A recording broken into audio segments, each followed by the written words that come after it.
Welcome to the digital platform of Minsam international school. हमारा chapter 9 चल रहा था एप्लीकेशंस ऑफ ट्रिग्नोमेट्री। इसके अंदर हमने एक्सरसाइज 9.1 के 8 क्वेश्चंस कर लिए थे। चलिए आज हम आगे चलते हैं। क्वेश्चन नंबर 9 देखिए। The angle of elevation of the top of a building from the foot of the tower is 30 degree and the angle of the elevation of the top of the tower from the foot of the building is 60 degree. If the tower is 50 meter height, find the height of the building. देखिए सबसे पहले समझिए angle of elevation of the top of A building from the foot of the tower is 30 degree. यानी कि ये एक building है और ये एक टावर है। दो अलग अलग चीजें हो गई हमारे सामने, एक बिल्डिंग है और एक टावर है। तो हमें ये नहीं पता कि टावर की हाइट ज्यादा है या बिल्डिंग की हाइट ज्यादा है। तो जैसे जैसे हम क्वेश्चन पढ़ेंगे हमें ये चीज क्लियर हो जाएगी। तो क्या कहता है, the angle of elevation of the top of A building from the foot of the tower.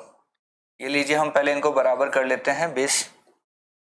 ये पॉइंट ए है, ये पॉइंट बी है।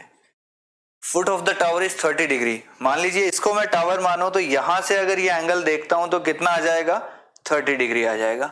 आगे चलिए, and the angle of elevation of the top of the tower from the foot of the building is 60 degree।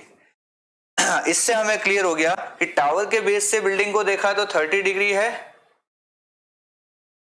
और building के base से tower को देखा तो कितना है, 60 डिग्री। एक चीज बताइए, 30 और 60 में से ज्यादा एंगल कौन सा है, 60 डिग्री वाला ज्यादा, ऑब्वियस ही बात है। तो एक बार इसके बेस से इसको देखना है, एक बार इसके बेस से इसको देखना है। तो चलिए कौन सा एंगल 60 होगा, जिसकी हाइट ज्यादा होगी वही एंगल ज्यादा होगा। यानी ये एंगल हो गया 60, ये हाइट कम है तो ये एंगल हो गया 30। ये चीज समझ में आई आपको। इससे हमें क्या क्लियर हो गया कि जो टावर है, पहला क्या है, the angle of elevation of the top of building from the foot of tower. ये टावर है, इसके फुट से टॉप देखा बिल्डिंग का तो कितना आया, 30 डिग्री। और बिल्डिंग के फुट से टावर का टॉप देखा तो एंगल कितना आया, 60 डिग्री। अब हमें क्लियर हो गया कि ये जो चीज है सी डी, ये हमारा है टावर और ये हमारा है building.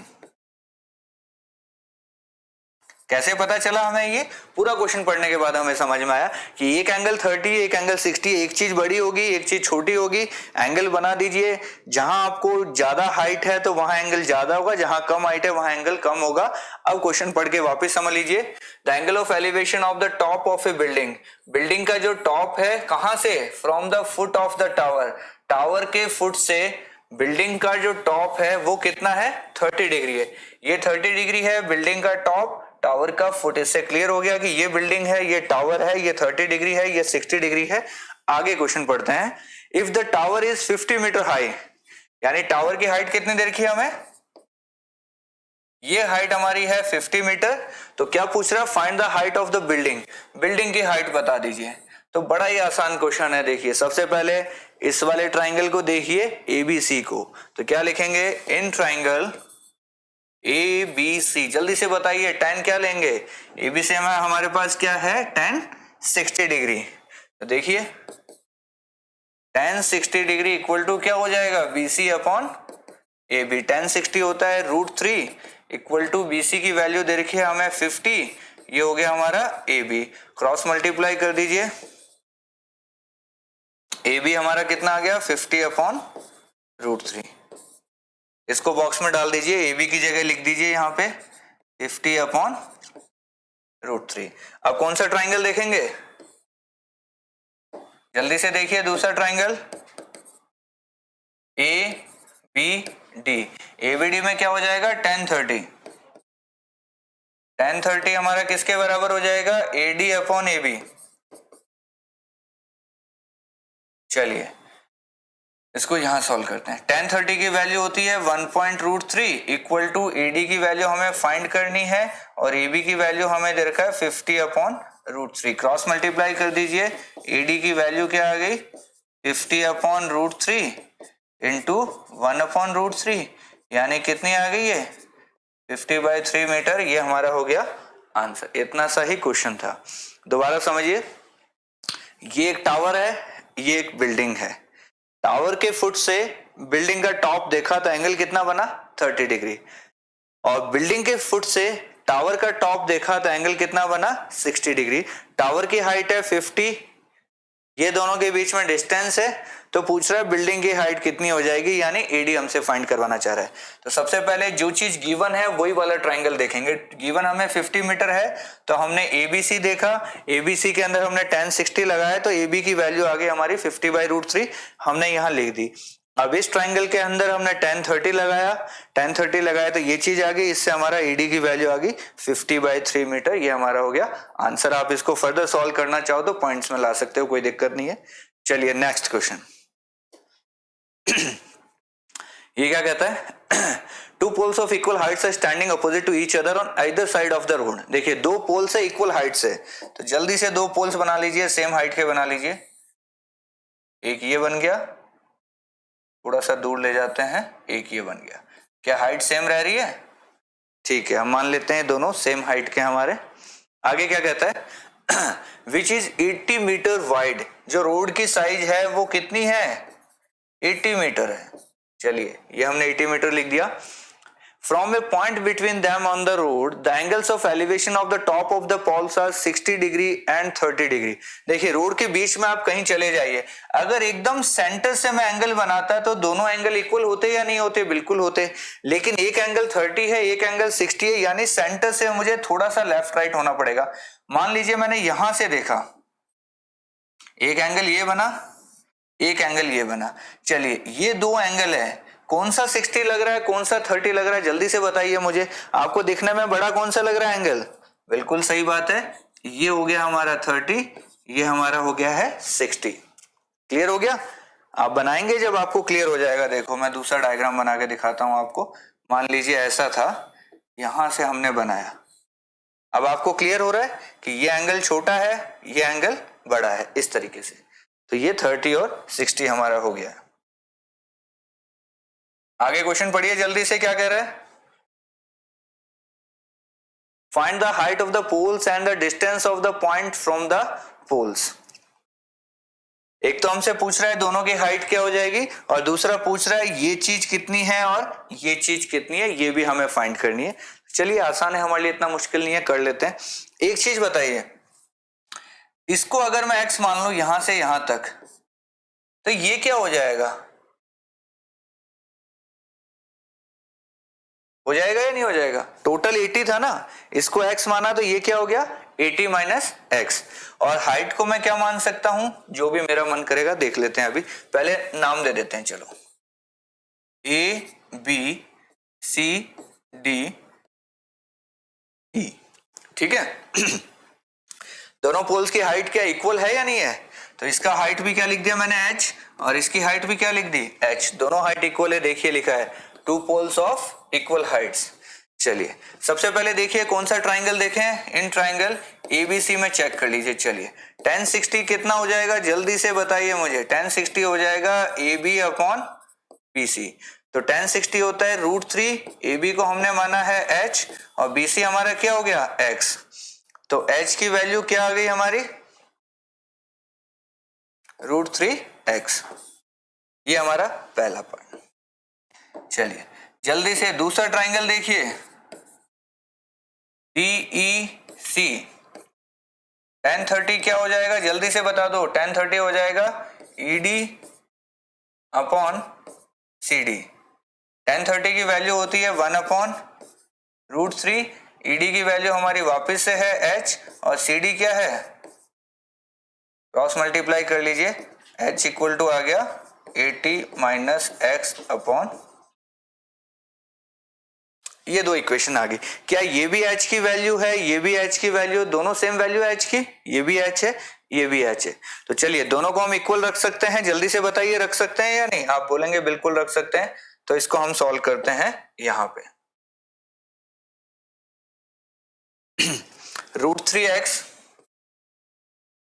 Equal to 80 minus x upon √3, cross multiply कर लिया, 80 minus x equal to 3x, ये उधर चला गया तो 4x इक्वल टू 80, यानी x की वैल्यू कितनी आ गई हमारी, ये 20 आ गया। x हमारे पास 20 आ गया, तो बताइए h कितना हो गया 20 √3। यानी हाइट हमारी कितनी निकल के आ गई है, हमारी 20√3 निकल के आ गई है। देखिए ये पहला आंसर हो गया हमारा। हाइट कितनी आ गई 20√3। दूसरा कि ये पॉइंट पोल से कितना डिस्टेंस पे है, तो x कितना आ गया 20, यानी ये डिस्टेंस हमारा आ गया है 20 और ये डिस्टेंस हमारा आ गया है 60। यानी एक पोल से ये 20 पे डिस्टेंस पे है और दूसरे पोल से ये 60 के डिस्टेंस पे है। ये डिस्टेंसेस आ गई, हाइट दोनों सेम है, तो दोनों हाइट कितनी कितनी आ गई हमारी 20√3 20√3। ये चारों चीजें हमारी निकल के आ चुकी हैं। ये हमारे आंसर्स हो गए। डायग्राम दिया हुआ, अब आपको क्वेश्चन पढ़ने की इतनी ज्यादा जरूरत नहीं रहेगी, यहीं से समझ में आ जाएगा कि ये कोई हाइट है, ये एंगल 60 है, ये एंगल 30 है, ये 20 है। फाइंड क्या करना है वो आप देख लीजिए सिर्फ। A TV tower stands vertically on a bank of canal from point other bank directly opposite the tower. The angle of elevation of the top of the tower is 60 degree. From another point is 20 meter. Away from this point on the line joining this point, ये वो angle है 30 degree. Find the height of the tower and width of the canal. ये जो चीज है ये canal की width है और ये अपने टावर की हाइट है। हमें क्या चीज फाइंड करनी है, ये वाली चीज BC और AB, ये दो चीजें हमें फाइंड करनी है। तो चलिए इस डायग्राम में यहाँ जगह कम है, न्यू पेज ले लेते हैं। डायग्राम ध्यान रखना, मैं वापस से बना रहा हूं इसी डायग्राम को। ABCD 60 30 20। देखिए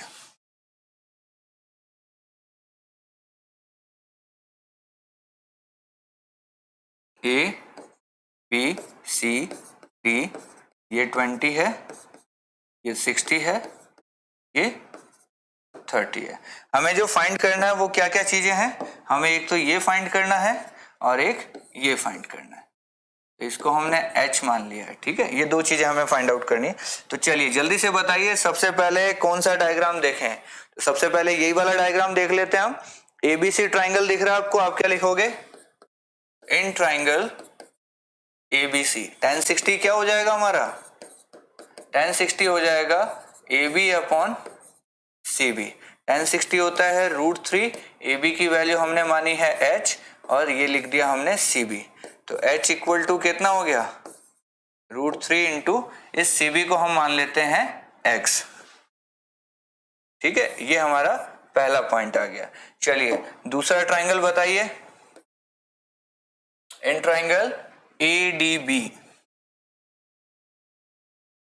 tan 30 क्या हो जाएगा, जल्दी से बताओ।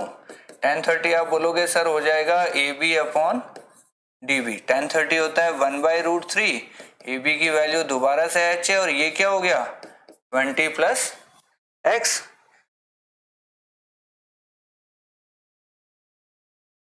चलिए क्रॉस मल्टीप्लाई कर लीजिए, H इक्वल टू हो जाएगा 20 प्लस X अपॉन √3। ये दो इक्वेशन आ गई है हमारी, एक के अंदर वैल्यू दे रखी है X और एक के अंदर दे रखी है, ये भी H की वैल्यू है, ये भी H की वैल्यू है। तो जल्दी से बताइए क्या दोनों इक्वेशंस को मैं यूज कर सकता हूं, क्या लिखेंगे, फ्रॉम 1 and 2 क्या लिखेंगे, √3x equal to 20 plus X upon √3। Cross multiply कर लीजिए, ये हो जाएगा 3x, ये हो जाएगा 20 प्लस X, इधर गया 2x इक्वल टू 20, तो x इक्वल टू कितना आ गया हमारा 10। ये पहला आंसर हो गया हमारा, x इक्वल टू 10 मीन्स जो कैनाल की विड्थ है वो हमारी कितनी आ गई है 10 आ गई है। दूसरी चीज हमें हाइट निकालनी है, तो सेकंड आंसर हमारा क्या हो जाएगा, AB equal to H equal to √3 into X। तो कितना हो गया √3 इंटू 10, तो इसको लिखते हैं हम 10√3, या फिर इसको आप लिखना चाहो तो 1.732 से मल्टीप्लाई कर दो तो ये भी लिख सकते हैं। ये हमारा हो गया दूसरा आंसर, यानी हाइट हमारी आ गई है 17.32 या 10√3 और कैनाल की विड्थ हमारी आ गई है 10। करना कुछ नहीं था, देखो एक बार इसके अंदर लगाना था H निकाल दो, एक बार इसके अंदर tan थीटा निकालो H आ गया, दो बार हमारा H आ गया, दोनों को हमने इक्वल रख दिया तो उससे X निकल के आ गया। X आ गया तो चाहे तो इसमें लगा दो चाहे इसमें लगा दो, दोनों वैल्यू H की है सेम ही निकल के आएगी। जिसमें आपको मुझे इसमें इजी लगा मैंने इसमें लगा दिया, आपको इसमें इजी लगे तो इसमें लगा दीजिए, आंसर यही आएगा, ठीक है। चलिए next question, From the top of a 7-meter high building, the angle of elevation of the top of a cable tower is 60 and the angle of depression of its foot is 45 degree. Determine the height of the tower. ठीक है, देखिए ये हम मान लेते हैं कोई building है और ये कोई हमारा टावर है, ठीक है। बिल्डिंग कितनी ऊंची है? 7 मीटर। हमने क्या किया, the angle of elevation of the top of A cable tower is 60 degree. कहां से? टॉप ऑफ द बिल्डिंग, यानी बिल्डिंग के टॉप से हमने देखा, किसको देखा? टावर के टॉप को देखा। तो पहले तो हम सामने देखेंगे, यहां से हमने ये एंगल देखा, तो ये एंगल हमारा निकल के कितना आ गया? 60 डिग्री। फिर क्या कहता है? And the angle of depression of its foot is 45 degree. और यहीं से हमने टावर के फुट को देखा, मीन्स कौन सा एंगल? ये डिप्रेशन हो गया। ये जो एंगल ऑफ डिप्रेशन है वो एंगल ऑफ एलिवेशन था। ये कितना दिया हुआ हमें? 45 डिग्री। तो चलिए, मैंने बताया था कि एंगल ऑफ डिप्रेशन यहाँ पे अगर 45 है तो यहाँ वो एंगल ऑफ एलिवेशन बन जाएगा। ये कितना बन जाएगा? 45 डिग्री, ठीक है। चलिए अब इसका नामकरण कर दीजिए, फटाफट ABCD लिख दीजिए जैसे आपका मन करे। ये लीजिए ABCD और ये हो गया हमारा E। चलिए पहली चीज, अगर ये 7 मीटर है तो इसको भी कितना होना पड़ेगा? आप बोलोगे 7 मीटर, यहां लिख दीजिए। ये सारी बातें आपको कॉपी में लिखनी है ऐसे कि EC इक्वल टू AB और EA equal to CB equal to 7 metre. इस तरीके से आपको नोटिंग भी डालनी है कि ये 7 मीटर है तो 7 मीटर हो गया और ये दोनों हमेशा बराबर रहेंगे। अब आगे चलते हैं। चलिए, हाइट ऑफ द टावर को हम क्या मान ले? ये 7 मीटर है तो इधर लिख दूं मैं 7 मीटर। चलिए, टावर के हाइट को अगर मैं h मान लूं, देखना ध्यान से, ये पूरी हाइट अगर मैंने h मान ली तो ये जो बचा हुआ हिस्सा है ये कितना हो गया? क्या इसको मैं लिख सकता हूं h माइनस 7? बोलिए, अगर पूरी हाइट मैंने h मानी है, ये चीज 7 है तो ये चीज क्या हो गई? h minus 7। चलिए सबसे पहले देखिए कौन सा ट्राइंगल देखेंगे। इन ट्राइंगल, छोटा वाला ट्राइंगल लीजिए ABE, ये दिख रहा है आपको? tan 45 क्या हो जाएगा? ये हो जाएगा AE अपॉन AB। ये होता है 1, AE की वैल्यू 7 है तो ये हो गया AB। क्रॉस मल्टीप्लाई किया तो AB इक्वल टू कितना आ गया? 7। ये पहली चीज हमारी निकल के आ गई। क्लियर यहां तक? AB की वैल्यू कितनी आ गई? ये 7 आ गई। चलिए, AB अगर 7 है तो EC भी कितना हो जाएगा? ये भी 7 हो जाएगा। चलिए, तो इन ट्राइंगल, ऊपर वाला ट्राइंगल देखिए कौन सा? CDE दिख रहा है? tan 60 कितना हो जाएगा? जल्दी से बता दो इसके अंदर। tan 60 होता है सामने वाला अपॉन में बेस, यानी कि ये हो गया DC अपॉन EC। tan 60 होता है √3, DC की वैल्यू हमारी है h माइनस 7 अपॉन में EC की वैल्यू कितनी आ गई? 7। क्रॉस मल्टीप्लाई कीजिए, फटाफट h निकालिए।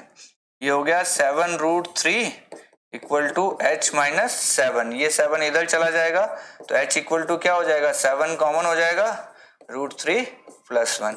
ये हमारी हाइट आ गई और ये हमारा हो गया आंसर। तो आसान है या मुश्किल बताइए? क्या करना था? सिर्फ डायग्राम बनाने में आपको थोड़ी सी तकलीफ हो सकती है।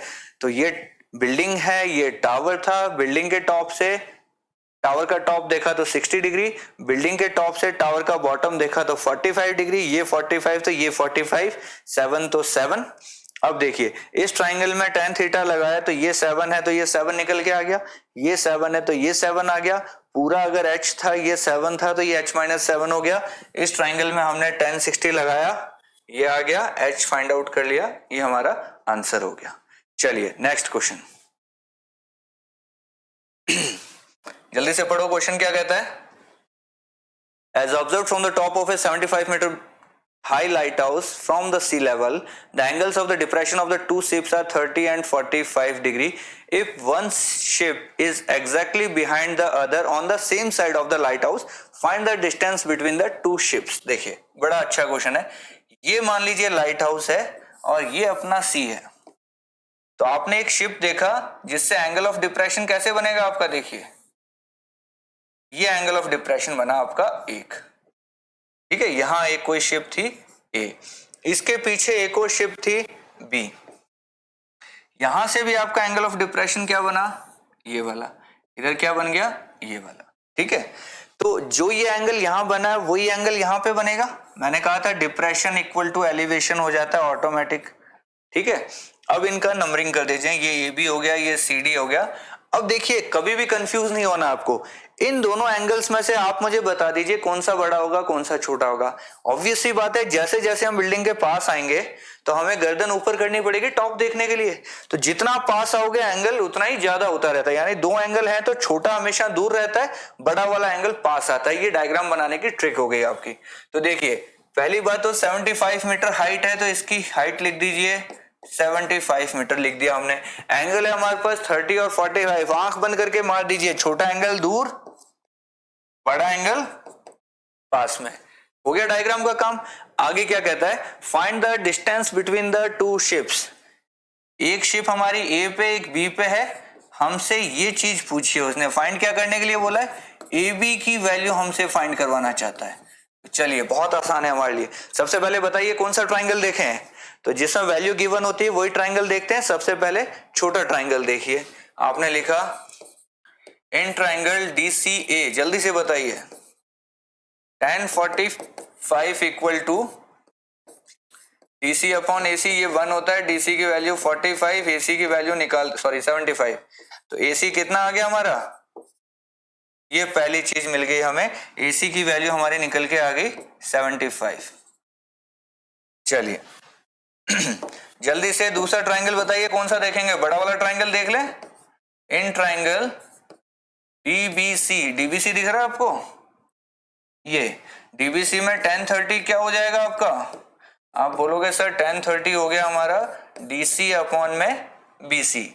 tan 30 होता है 1/√3, डीसी हमें दे रखा है 75 और बीसी की वैल्यू क्या हो जाएगी, देखो ये हो जाएगी, इसको अगर मैं डी मान लेता हूं, ये हो जाएगा 75 प्लस डी, लिख सकते हैं। चलिए क्रॉस मल्टीप्लाई कर लीजिए फटाफट, 75 प्लस डी इक्वल टू 75√3, तो डी की वैल्यू कितनी आ गई, 75 कॉमन आ गया, √3 माइनस 1, ये हमारा डी जो हमें निकालना था दोनों शिप्स के बीच में डिस्टेंस, ये आ गया 75 √3 माइनस 1। तो बड़ा आसान सा क्वेश्चन था, सिर्फ खेल किस चीज का था, डायग्राम बनाने का। अगर आपने डायग्राम सही बना दिया तो आपका क्वेश्चन अपने आप सही हो जाएगा, कोई दिक्कत नहीं आएगी। ये टावर था, लाइट हाउस था हमारा, लाइट हाउस के ऊपर से हमने एक शिप देखा, उसके पीछे वाली दूसरी शिप देखी, तो एंगल ऑफ डिप्रेशन जो हमारे आए थे वो आए थे 45 और 30 डिग्री। तो यहां भी ये जो लिखेंगे हम, ये 45 होगा और ये 30 होगा। जो एंगल ऑफ डिप्रेशन होते हैं वही एक्चुअल में एंगल ऑफ एलिवेशन बन जाते हैं। तो ये 45 और 30 हो गया, ये 75, एक बार छोटा वाला लगाया तो 75 से 75, एक बार बड़े वाले में लगाया तो tan 30 से ये आके हम फाइनली सॉल्व कर लिए। चलिए नेक्स्ट क्वेश्चन, डायग्राम देखिए, सीधा डायग्राम से समझेंगे इसको। ये आपकी हाइट है तो ये हाइट इधर भी रहेगी, टोटल हाइट 88.2, ए 1.2 मीटर टॉल गर्ल, यानी इसकी ये जो हाइट हमें दे रखी है छोटी वाली, ये कितनी है 1.2 मीटर। तो 88.2 में से अगर मैं इसको 1.2 बोल देता हूं, पूरा 88.2 है तो पीछे कितना बचेगा, ये बच गया हमारा 87, कहां से कहां तक, इस पॉइंट से लेके और इस पॉइंट तक, ये 87 हो गया। 1.2 meter tall girl spots a balloon moving with the wind in a horizontal line at a height of 88.2 meter from the ground. The angle of elevation of the balloon from the eyes of the girl at any instant is 60 degree. After some time, the angle of elevation reduces to 30 degree. Find the distance traveled by the balloon. ये कहना चाह रहा है balloon ने कितना distance travel किया, it means हमें क्या वैल्यू निकालनी है, इस पॉइंट से, ये जो पॉइंट दिख रहा है आपको अच्छे से देखिए, इस पॉइंट से बैलून इस पॉइंट तक गया है, ये डिस्टेंस निकालनी है हमें यहां से लेके यहां तक की। क्लियर है, निकाल सकते हैं। पहले एंगल था 60 डिग्री, बाद में हमारा एंगल हो गया है 30 डिग्री। चलिए इस डायग्राम को मैं नए पेज पे बना लेता हूं, ध्यान से देख लेना।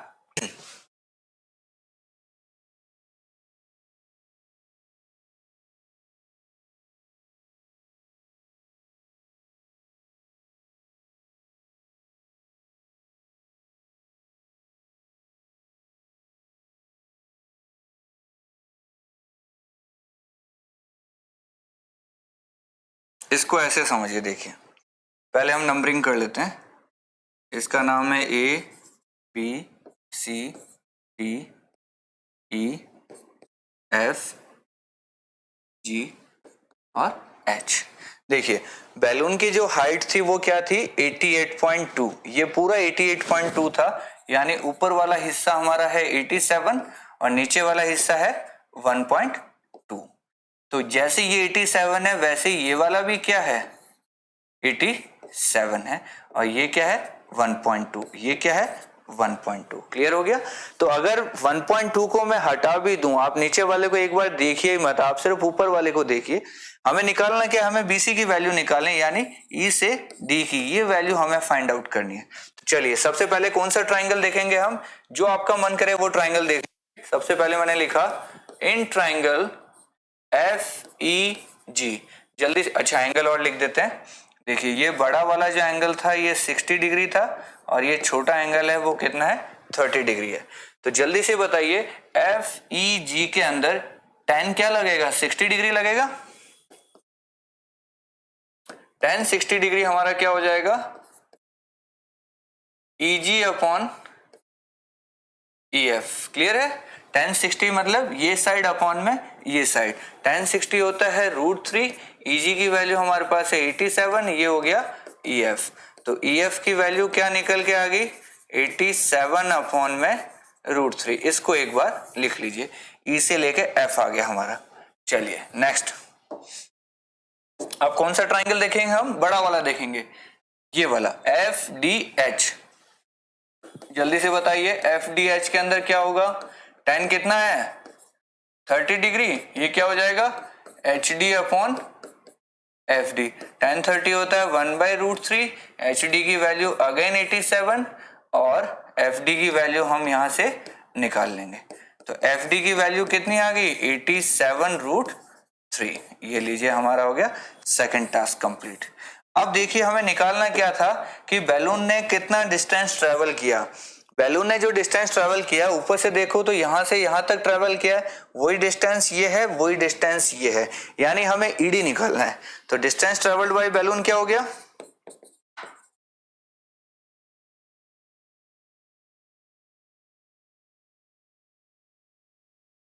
वो हो जाएगा ईडी, और ईडी की वैल्यू किसके बराबर हो जाएगी F D minus F E.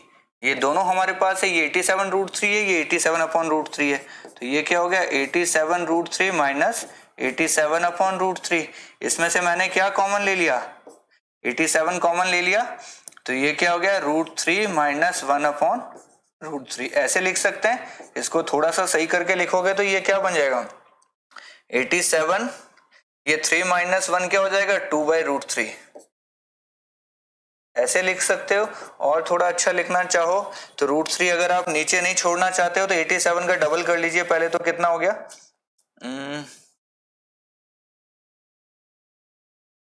174/√3। इसको थोड़ा सा और सही करके लिखोगे तो 174√3/3। ये 3 से कट जाएगा, 3 से काटोगे तो ये आ जाएगा आपका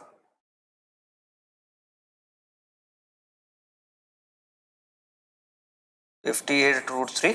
ये हमारा आंसर हो गया। मतलब आप यहां नहीं छोड़ सकते, ये भी एक आंसर है, ये भी एक आंसर है, ये भी आंसर है, ये भी आंसर है, ये सारे आपके आंसर है। आप जिस पे रुकना चाहो रुक जाओ। बस नॉर्मली हम क्या करते हैं नीचे √3 छोड़ते नहीं है, डिनोमिनेटर में रूट नहीं रखते, इसलिए हमने रूट को खत्म करने के लिए क्या किया इसका एलसीएम लिया। तो ये 3 माइनस 1 2 हो गया अपॉन √3, फिर ये मल्टीप्लाई कर दिया तो अपॉन √3, फिर दोनों को √3 अपॉन √3 से मल्टीप्लाई कर दिया तो नीचे का रूट खत्म हो गया, 3 से काट दिया तो ये इस तरीके से। मतलब ये भी आंसर होता है, ये भी जो भी आप छोड़ना चाहो वो आंसर हो सकता है, ऐसा कोई दिक्कत नहीं है। तो चलिए आई थिंक ये क्वेश्चन समझ में आ गया होगा आपको। क्या किया हमने, सेम चीज चल रहे हैं, पहले छोटा ट्राइंगल फिर बड़ा ट्राइंगल, ये वैल्यू निकाल ली, ये वैल्यू निकाल ली, ईडी निकाली, तो बड़ी वैल्यू माइनस छोटी वैल्यू माइनस कर दी, हमारा आंसर आ गया। चलिए नेक्स्ट क्वेश्चन, जल्दी से पढ़िए क्वेश्चन को। A straight highway leads to the foot of a tower. A man standing at the top of the tower observes a car at an angle of depression 30 degree, which is approaching the foot of the tower with a uniform speed. 6 seconds later, the angle of the depression of the car is found to be 60 degree. Find the time taken by the car to reach the foot of the tower from this point. देखिए ये जो question है speed निकालने के लिए कह रहा है, दिख रहा है आपको, सॉरी टाइम निकालने के लिए कह रहा है. तो ये स्पीड, टाइम, डिस्टेंस और ट्रिग्नोमेट्री दोनों का मिक्स क्वेश्चन है. समझने के लिए पहले डायग्राम बनाते हैं. देखिए क्या कहना चाह रहा है. ये कहता है एक straight highway leads to the foot of the tower. ये हाईवे है, ये टावर के फुट पे जा रहा है. ठीक है. Man standing on the top of the tower observe से car from an angle of depression 30 degree. यहाँ कोई बंदा बैठा है, उसने देखा एक कार आ रही है जिसका एंगल कितना बन रहा है, ऊपर से डिप्रेशन का एंगल बन रहा है 30 डिग्री. यानी ये एलिवेशन अगर यहां से देखें तो 30 हो जाएगा. कहता है 6 सेकंड्स लेटर, 6 सेकंड बाद ये कार उस तरफ जा रही थी. ये पॉइंट है, कार आगे आके कहां आ गई, बी पॉइंट पे आ गई. अब कहता है वो एंगल उसने देखा, तो अब एंगल कितना हो गया, 60 से बढ़ के, सॉरी 30 से बढ़ के 60 हो गया. तो ये एंगल कितना हो गया, 60. ये नाम हमने लिख दिया ABCD. अब हमें एक चीज और गिवन है. क्या गिवन है, ठीक है, find the time taken by the car to reach the foot of the tower from this point. अब ये बी से देखिए, ये कहता है यहां से ये स्टार्ट हुआ था, ए पॉइंट से कार चली. जब हमने ए पॉइंट से कार को देखा तो कितना एंगल था, 30 डिग्री. बाद में 6 सेकंड बाद ये यहां पहुंच गई बी पे, तब हमने एंगल देखा तो कितना हो गया, 60 डिग्री. तो कहता है कार को फुट तक पहुंचने में कितना टाइम लगेगा, यानी बी से वो फुट तक कितने सेकंड में पहुंच जाएगी. तो देखिए बड़ा आसान है ये काम. ये जो टाइम लिखा है ना, इसको यहां लिख लीजिए. ये 6 सेकंड लगा हमें, यहां से यहां तक पहुंचने में कितना टाइम लगा, 6 सेकंड. तो यहां से यहां तक में कितना लगेगा, ये हमारी हाइट है, इसको मैंने लिख दिया h. ध्यान से देखना मैं कैसे करने वाला हूं इस क्वेश्चन को. सबसे पहले देखिए इसको t टाइम मान लेते हैं यहां से यहां तक. ठीक है, चलिए कौन सा ट्राइंगल देखोगे, इन ट्राइंगल छोटा वाला देख रहे हैं हम, BCD. tan 60 क्या हो जाएगा, जल्दी से बता दो, DC अपॉन BC. tan 60 की वैल्यू होती है √3, DC की वैल्यू है h और BC को हमने माना है t.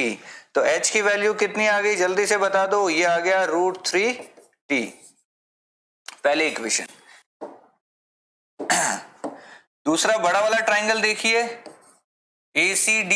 tan 30 क्या हो जाएगा, tan 30 हमारा हो जाएगा DC अपॉन में AC. tan 30 यहां से देख रहे हैं इस ट्राइंगल में, बड़े वाले में, ये DC हो गया, ये AC हो गया. तो tan 30 होता है 1/√3. DC की वैल्यू अगेन है, ये क्या है 6 + t. यहां 6 सेकंड लगे ना, यहां t टाइम लगेगा, तो ये 6 + t हो गया. तो क्रॉस मल्टीप्लाई कर लीजिए, h की वैल्यू कितनी आ गई आपकी, ये आ गई 6 + t अपॉन में √3. क्या ये दोनों वैल्यूज h की नहीं है क्या, देखो ये भी h है, ये भी h है. ऐसा ही करते हैं, दोनों को इक्वल रख दीजिए फटाफट.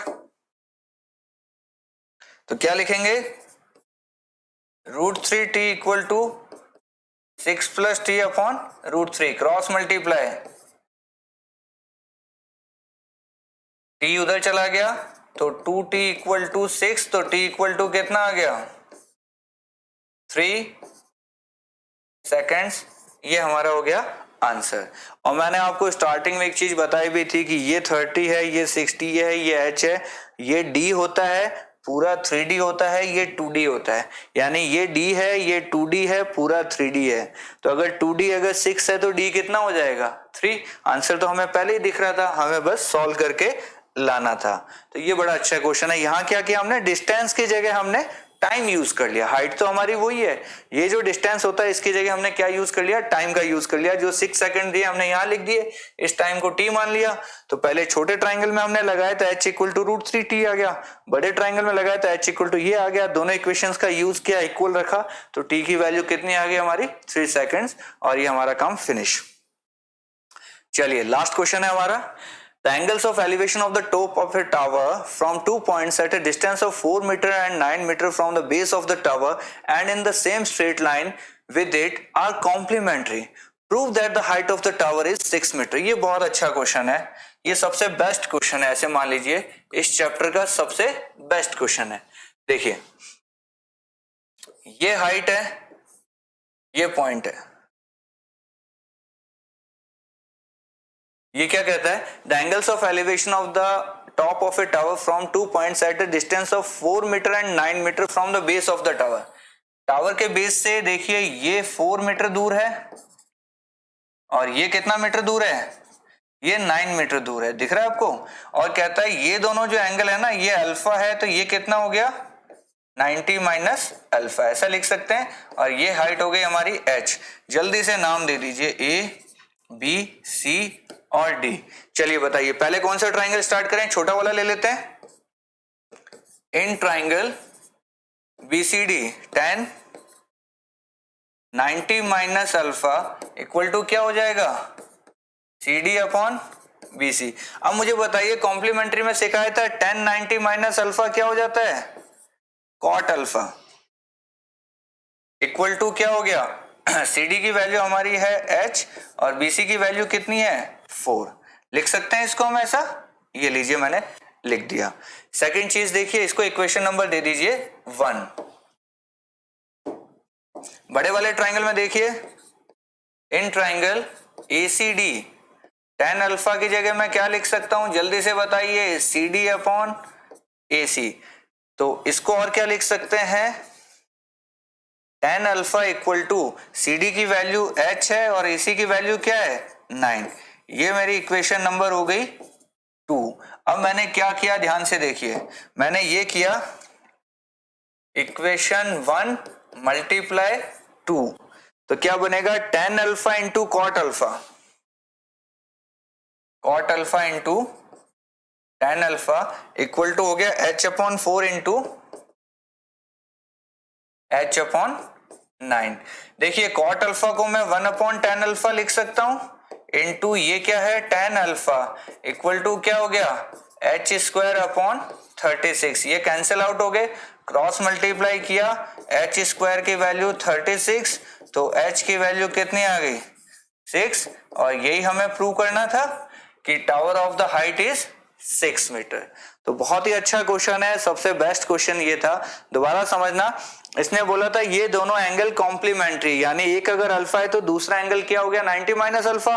पहले छोटे ट्राइंगल में लिया मैंने tan 90 minus alpha means cot alpha की वैल्यू क्या आ गई h अपॉन 4।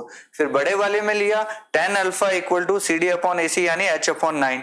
दोनों को मल्टीप्लाई किया, cot alpha tan alpha h square upon 36 हो गया, कॉट को 1 अपॉन tan ये कट गया, h स्क्वायर अगर 36 है तो h कितना हो गया 6 हो गया। तो ये बहुत ही अच्छा क्वेश्चन है, इसको आप याद भी रख सकते हैं। कैसे याद रख सकते हैं, देखिए ये कैसा क्वेश्चन है समझना। यहां सॉरी डायग्राम गलत बन गया, नए पेज पे सिखाता हूं। देखो ये ऐसा क्वेश्चन है, ये हाइट है, ये D1 है और ये D2 है, ठीक है, ये अल्फा है, ये बीटा है। तो कहता क्या है, if alpha plus beta are complementary 90 degree है, तो h जो होता है वो क्या हो जाता है हमारा, h इक्वल टू हो जाता है अंडर रूट D1 D2। ये हमारा फॉर्मूला होता है कि अगर ये अल्फा और बीटा है तो जो हाइट है वो क्या हो जाएगा D1 और D2 का मल्टीप्लाई करके रूट ले लीजिए। तो h डायरेक्टली देखिए क्या हो गया, D1 हमें दे रखा है 4, वो दे रखा है 9, रूट किया तो कितना आंसर आ गया 6। ये फॉर्मूला है, ये इसी क्वेश्चन से ये फॉर्मूला बना हुआ है, इट मींस, समझ गए। तो चलिए आज हमने ये चैप्टर 9 कंप्लीट कर लिया है। Thank you so much.